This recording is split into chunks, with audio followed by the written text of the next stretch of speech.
Amables televidentes, bienvenidos a esta entrega de Perfiles. Hay aspectos que a veces pasan inadvertidos y uno, pues, como está en el medio, como que no lo nota. Pero se han desarrollado trabajos bien interesantes, acciones bien importantes, y qué bueno que ustedes las conozcan. Son situaciones que, aunque se presenten en un determinado lugar, tienen reflejo en todas partes del país, todos los municipios. Yo he invitado a Hernán Mota, que es concejal de la ciudad de Neiva, pero yo no tanto como por concejal lo he invitado, sino porque es uno de los líderes defensores del entorno ambiental. Y conocimos unos informes que se entregaron en el Consejo de la ciudad de Neiva, se desarrolló un debate, y yo quiero que ustedes conozcan para que se identifiquen en otros municipios del país y del departamento cosas que nosotros tenemos que ponerle cuidado. Hernán, bienvenido a nuestro programa. Bueno, muchísimas gracias por la oportunidad. Y ciertamente tuvimos la oportunidad de recibir el informe de la Contraloría Municipal, el informe auditor, vigencia 2014. Por supuesto, es un informe que nos debe llamar la atención no solamente a los concejales en ejercicio, sino a todos los ciudadanos. Es conocer ese examen que le hace la Contraloría Municipal a las diferentes dependencias de la administración municipal para revisar realmente cómo se viene ejecutando un plan de gobierno, un plan de desarrollo, y por supuesto, si hay eventos que ameriten algunas investigaciones de orden disciplinario, de orden penal y pues desde luego de orden fiscal. Así que para mí siempre ha sido un parámetro muy importante de medición, donde básicamente esta información tiene que acogerla a las administraciones municipales para hacer los correctivos, tomar los correctivos, y por supuesto que el gobernante de turno conozca quiénes son realmente los integrantes de su equipo, cómo se comportan, qué falencias, además, qué atribuciones indebidas, omisiones, etcétera, etcétera, etcétera, que se puede presentar en una administración municipal. Por eso para nosotros, como concejales, el informe de la Contraloría Municipal es muy importante, y yo siempre he pretendido que estos informes sean sustentados en el Consejo por el Contralor o Contralora de turno, y pues ese ha sido uno de nuestros ejercicios. Se acaba de entregar el informe vigencia 2014, y por supuesto estoy muy atento a la exposición, particularmente debo decirlo y sin ningún malestar en particular, fui el único concejal que pedí el uso de la palabra para hacer algunas observaciones al informe recientemente entregado. Sí, nosotros estuvimos pendientes y les cuento que a mí me sorprendió, porque el resto de concejales estaba chateando, van a observar en alguna entrega que hagamos, mientras se discutían aspectos impresionantes en la ciudad, llamando la atención de cosas fundamentales en la ciudad. Y yo quiero que dentro de esto miremos algunos relacionados justamente con la parte del entorno ambiental, porque es que usted decía, por ejemplo, bueno, nos cayó un poquito de agua y se dañaron las calles, ¿y eso a qué se debe? ¿Sí? Pero él precisamente trajo el informe porque se dio a la tarea de tener una copia física, no en el disco o en la memoria, sino que lo trajo en físico para hacer las anotaciones correspondientes. Pero hablemos en el caso concreto de la parte ambiental, que es lo que quiero que... Porque es que cuando uno daña un humedal, el de Pitalito, el de La Plata o el de Neiva, pues es el mismo humedal, eso no tengamos de cuenta que es que porque el de Neiva, pues el que de Pitalito no, son humedales que tienen reserva hídrica que necesita la tierra y necesitan los ciudadanos. Algunos de los aspectos que usted anotó en materia ambiental en ese informe. Bueno, hay que decirlo, realmente yo he tenido la oportunidad de hacer un número de debates importantes en lo que tiene que ver con el componente ambiental de la ciudad de Neiva. En esto, pues la verdad que me llamó poderosamente la atención. Quería encontrar una evaluación profunda del examen que hace la Contraloría en cuanto a la aplicación de comparendo ambiental. Y realmente no encuentro ningún aspecto de qué ha pasado con comparendo ambiental. Yo lo decía además en el Consejo. Pero a comparendo ambiental, ¿desde cuándo se viene tratando de aplicar? En Neiva específicamente. No, desde el año 2009, de acuerdo al proyecto de acuerdo que tuve la oportunidad de presentar en su momento. ¿Y el comparendo ambiental es solamente para Neiva o se puede aplicar en cualquier parte del país? Cada municipio debe adoptar comparendo ambiental. Oiga, debe adoptar y no se ha adoptado. Y nosotros, yo tuve la oportunidad de presentar el proyecto de acuerdo, hoy acuerdo 045 del 2009, y entendiendo comparendo ambiental es un instrumento de cultura ciudadana en el manejo de residuos sólidos y escombros. Y pues desde luego, cuando se habla de este instrumento de cultura ciudadana, pues uno comienza a revisar una serie de componentes que inciden en el éxito o en el fracaso de la aplicación de comparendo ambiental. Entonces comenzamos a revisar temas de escombreras. El informe no nos habla básicamente nada de escombreras. ¿Qué pasa con la sustitución de coches de tracción animal? Cumplimiento de una ley de la República de Colombia. Y no es solamente para Neiva, o cualquier parte de los municipios del país. Perfecto. Incluye además, nosotros dentro del análisis de comparendo ambiental incluimos habitantes de calle. Y no solamente para Neiva, sino en todos los municipios Claro, del porque departamento. el habitante de la calle Claro. hace ese reciclaje sucio, destapa la bolsa sobre la vía pública y esa es una problemática. Eso conllevaría ¿a qué? A que las frecuencias no sean tan prolongadas y tan pronto el comerciante, hablando del centro tradicional de la ciudad, saca la bolsita, debe inmediatamente recogerse para que no quede expuesto a tantos periodos.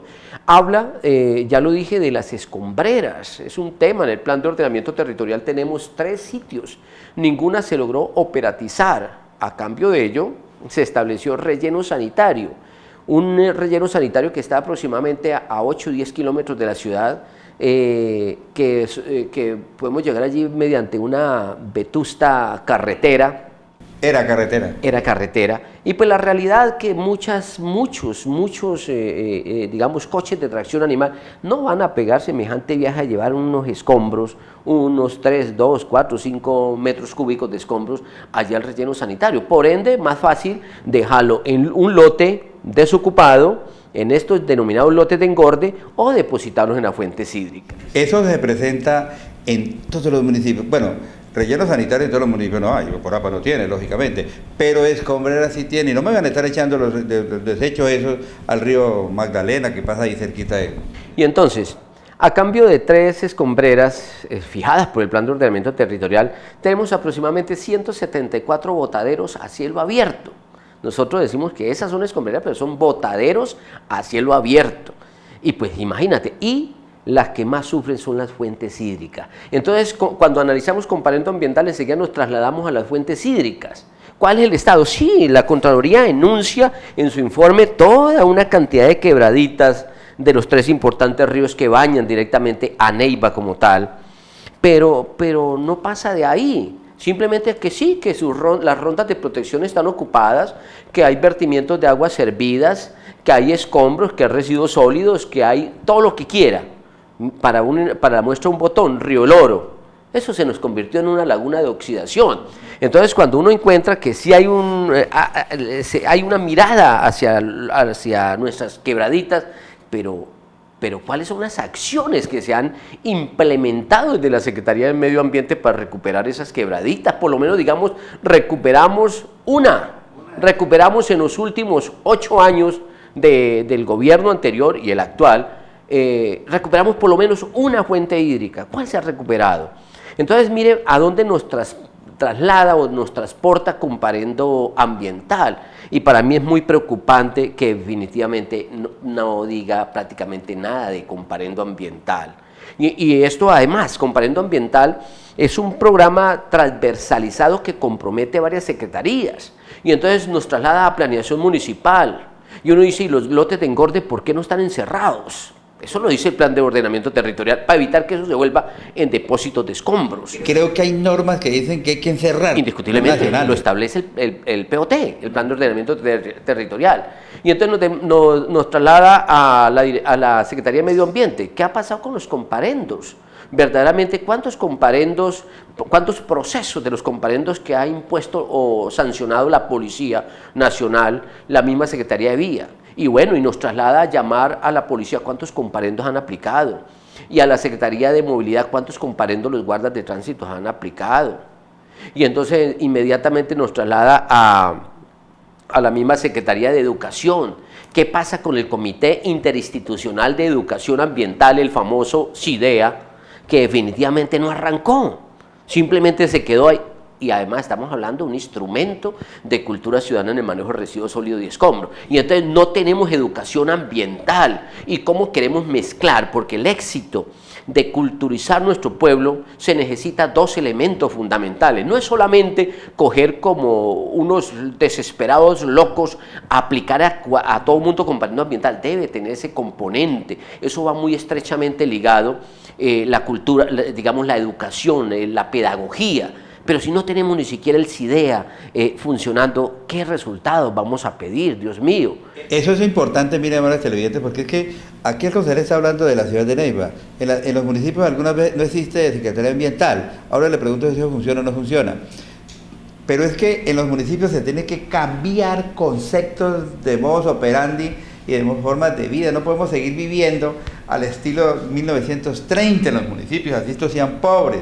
Hay que, los directivos, la ciudadanía, los dirigentes cívicos y populares deben instruirse. Mire lo que les están diciendo aquí, la cantidad de herramientas que se tienen que a través del Consejo deben aplicar.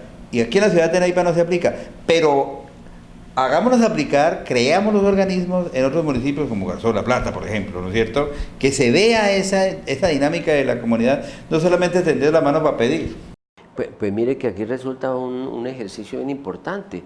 Entiendo que en Pitalito, entiendo que en el mismo Garzón han avanzado algo en estos temas de cultura ciudadana, en separación en la fuente. Han avanzado algo, nos llevan a nosotros como ciudad capital, nos llevan una ventajita importante como ciudad capital. Pero salgámonos de comparendo ambiental, que es una de las falencias de este informe. Vámonos para la contaminación auditiva. Sí, además hace referencia, que el mapa de ruido establece algunas actividades que hay que realizar para descontaminar nuestra ciudad. Pero ese debate recurrente, donde los principales invitados al debate nuestro de control político son los organismos de control, incluida la Contraloría. Y entonces tenemos una cantidad de cuchitriles y cantinas dispersas por toda la ciudad, donde el uso del suelo no es compatible, donde muchas personas están vendiendo sus residencias porque ya no aguantan el ruido. La situación es bien complicada porque es que se abusa muchas veces a eso con la venta de licor. Pero hay cosas interesantes que yo quiero que ustedes las entiendan y las conozcan desde una mirada que hacemos desde la ciudad de Neiva para el resto del departamento y el país. Eso se lo voy a decir en unos segundos.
Bien, estamos hablando de la contaminación auditiva. Yo tengo un ejemplo muy claro del efecto negativo. El puerto de Yaguará lo mató la contaminación auditiva. Eso de poner rancheras hechas de cualquier manera y esos corridos de narcotraficantes alejó a cualquier visitante.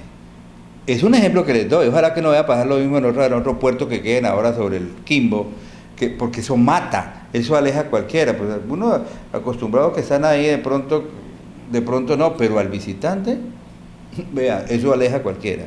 Y esa situación como que es generalizada en la ciudad urbana, ¿no es cierto? No, indiscutiblemente, aquí simplemente vámonos un poquito para la avenida Tenerife, donde había algunos establecimientos decentes. Pues definitivamente esto se volvió un sitio de intranquilidad, de inseguridad, porque eso conlleva la inseguridad, una serie de karaokes confrontados al que más grite, al que más ruido realice. Si nos vamos para la Tenerife, aquellas personas que quieren por lo menos por el sendero del malecón, transitar un poquito, pues indiscutiblemente con eso, Sale corriendo. Competencia en todas estas cantinas es muy complicado.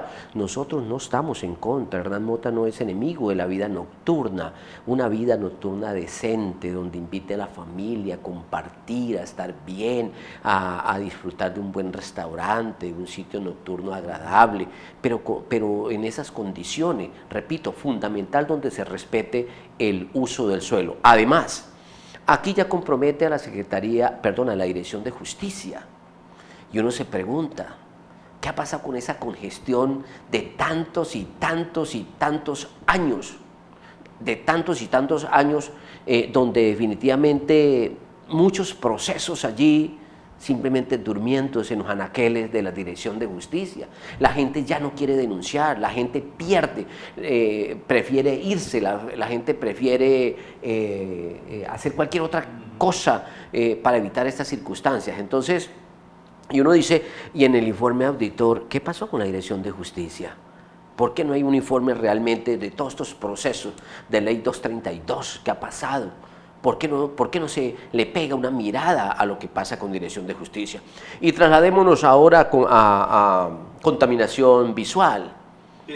Ese es otro tema. Mira, ya dentro de la modernidad, de la tecnología, ahora tenemos pantallas LED instaladas, ya tenemos 2 gigantes, bueno, 3 pantallas en Neiva, en ciertos sitios. Eso altera el sistema nervioso central, genera distracción, y sobre todo si usted va a ver esas pantallas están sobredimensionadas, no cumplen las normas, y ahí están los procesos en Dirección de Justicia, y uno va y pregunta y sale todo el mundo disgustado porque uno vive pendiente de que esto funcione, que la ley opere, actúe con inmediatez, que se tomen las medidas, por ejemplo, un principio de precaución para congelar esta publicidad en estas vallas mientras se determina mediante un proceso sancionar, suspender, quitar, desmontar, pero nada sucede. Yo me imagino todas estas vallas, además de lonas y latas que están sobre las rondas de los ríos, en sitios totalmente prohibidos. ¿Qué tal que mañana, en los edificios, en las fachadas? No, pues es que yo me preguntaba, ¿cuántas personas pagaron el impuesto de rodamiento por el hecho de mirar un aviso en el Palacio de Gobierno departamental? Sí. Eso afea, dice de un criterio real de una publicidad correctamente utilizada. No hay conciencia, y usted bien lo anota, aquí en el edificio de la administración departamental se fijaron unos avisos, sí, tiene una labor social de recordar el pago de los impuestos y algunos incentivos, pero estos no son los sitios apropiados para colocar unas latas. ¿Cuánto costarían esas latas? Colocarlas ahí simplemente para darle contrato a algunas personas. Hacemos caso omiso, desde la misma institucionalidad se hace caso omiso, pero uno aspira a que el organismo auditor haga las observaciones con cierta rigurosidad, cierta carácter para decir, bueno, aquí se está hablando de un organismo, porque es que pierden las esencias de ser de estos organismos de control. Ya todo el mundo se burla, ya todo el mundo no les cree, ya no hay el temor de que viene un proceso auditor y nada pasa. Y entonces definitivamente fenecen todas esas cuentas que quedan por ahí pendientes, y luego los hallazgos pues son hallazgos que definitivamente eso van desapareciendo. Entonces eso es muy triste. Así que nosotros desde el punto de vista ambiental hay serias observaciones. Por ejemplo, nos habla de la cuenca hidrográfica del río Las Ceibas. Cuando yo veo que habla, digo que bueno que el organismo auditor se centre un poco a revisar qué pasa con la cuenca hidrográfica del río Las Ceibas, pero no dice prácticamente nada. No se dice que el ganado se está ingresando por la parte alta y está destruyendo lo que se sembró, lo que realizó la FAO en su momento, que fue un trabajo supremamente importante y que nosotros los neivanos conocemos perfectamente y como integrantes del comité cívico conocemos perfectamente. No se habla de los procesos mineroenergéticos que gracias a Dios, al valor civil de una ciudad que se levantó para evitar que nos hicieran exploración y explotación. No se habla de la explotación de material pétreo que están sacando el río, unos con títulos mineros y licencias ambientales y otros sin absolutamente nada, pero finalmente ninguno controla a estas empresas que están haciendo esto. No se habla de las concesiones de aguas que sí, van a la autoridad ambiental y sacan un permiso para concesionar aguas, pero ¿quién controla eso? Pues si le dan tantas pulgadas, pues ellos se sobredimensionan, pues le sacan más agua. Y estamos pensando una vez en fuentes alternas. Y ahí vale la pena, porque la señora Contralora hizo referencia, que el desierto de la Tatacoa iría a llegar en un futuro hacia el Obo, hasta el Obo. Y pues bueno, razones tendrá para considerarlo así. Pero yo le decía, mire, en el estudio que se hizo, yo no sé bajo qué fundamento y cuánto se hizo ese estudio, para buscar fuentes alternas de aguas para Neiva, y nos dicen que una de las alternativas es la extracción de aguas profundas, o sea, utilizar los acuíferos.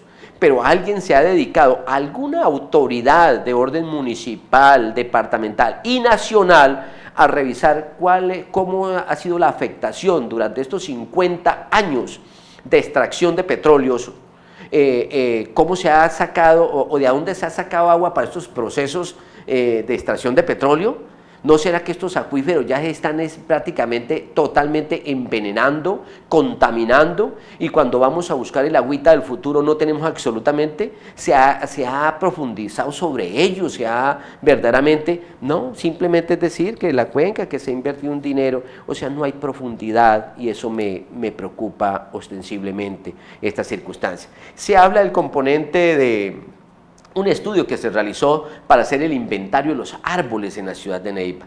Habla que hay aproximadamente 8.000 y tantas especies, pero 1.200 y tantas especies están enfermos, pero no nos habla realmente de las denuncias que hemos hecho permanentemente sobre la poda que está haciendo los contratistas de la electrificadora del Huila, que definitivamente si un árbol tiene un contrapeso y esa ramita está tocando una de las posibles redes eléctricas, pues le quitan esa rama porque ellos no quieren que le toque las redes, y definitivamente al otro día el arbolito se cae. Aquí no puede haber una lluvia fuerte porque al otro día amanecen 5, 6 y tantos árboles en el suelo. Y vaya, mire esa poda que le hace. Simplemente si el árbol está bien frondoso, bien bonito estéticamente, pues van y le pasan el machete, ni siquiera cuchilla, el machete por la mitad y los dejan totalmente chamizados, totalmente acabados. Y eso parece que al organismo de control no les significa. No, y ahora sobre todo que para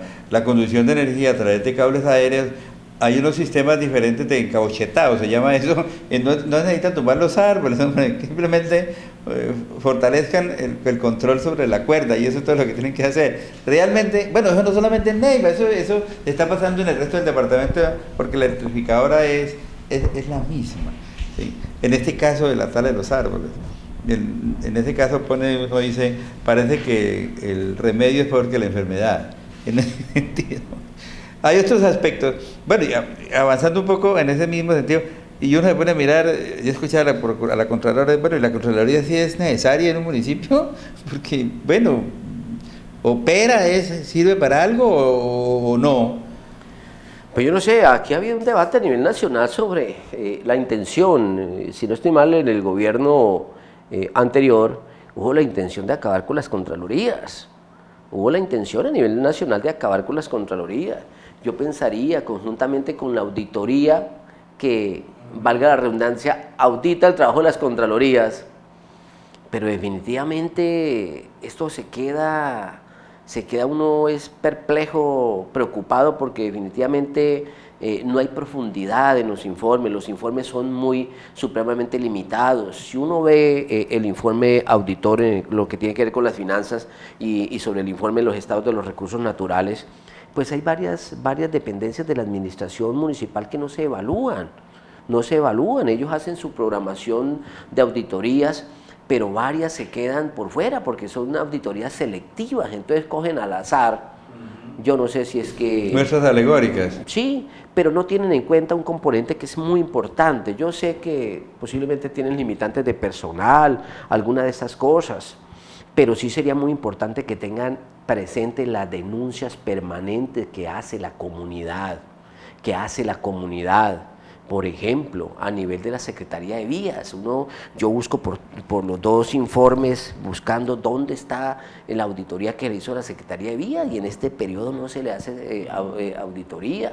Y mire que estos días llovió poquito, y mire cómo se presenta una serie de fallas, posiblemente procesos mal realizados, y definitivamente el Consejo dio herramientas a la administración municipal de 5.000 millones de pesos para recuperar una serie de vías, y está muy preocupada la comunidad, motivo por la cual nos hemos dado una tarea de invitar para el próximo 19, no invitar, porque yo no invito a ninguno al consejo, cito al secretario de vías para que responda y vaya a ver todas esas vías que hicieron, algunas vías que le hicieron cajeos y están los huecos, y en este momento, como llovió un poquito, pues hay unas piscinas totalmente frente a nuestras casas, y definitivamente, o a las casas de los neivanos, en esas vías que se intervinieron, y yo me pregunto, ¿será que esto va a quedar así? ¿Será que le hicimos ese mal a la comunidad? ¿Qué tiene que responder el secretario? Y cuando la comunidad denuncia permanentemente, repito, yo pienso que estos organismos de control tienen que estar muy atentos a esa denuncia permanente de la comunidad. Yo le preguntaba, por ejemplo, ¿qué pasa con esa cuenta que Dicelesa le debe al municipio? ¿Qué acciones realizó la administración municipal para tratar de asegurar esos recursos? Porque en el 2017 se acaba el contrato y estos costeños pues pueden salir corriendo, se declaran ilíquidos, y definitivamente o presuntamente ilíquidos. Amables excelentes, por eso los había dicho a quien había invitado, porque este es un reflejo para que ustedes en los municipios también actúen y busquen dinámicas que busquen solución o que planteen solución a problemas de esta naturaleza: contaminación visual, auditiva, uso de los suelos, trabajo que se debe hacer la administración, las dependencias deben estar armonizadas para trabajar. Eso quería que ustedes conocieran. Concejal, muchas gracias por haber estado. Dios les bendiga, muchísimas gracias por la oportunidad, y desde el lugar que Dios nos disponga, allí estaremos tratando de continuar con este ejercicio. Lo importante es que este es un compromiso ciudadano, no necesariamente tiene que estar en la institucionalidad, por fuera también se puede hacer un trabajo, y cuando existe ese amor por nuestra ciudad, pues ten la certeza que eso se tiene que seguir reflejando. Muchísimas gracias. Amables excelentes, muchas gracias por haber estado con nosotros en un nuevo programa, otro tema de interés. Hasta pronto.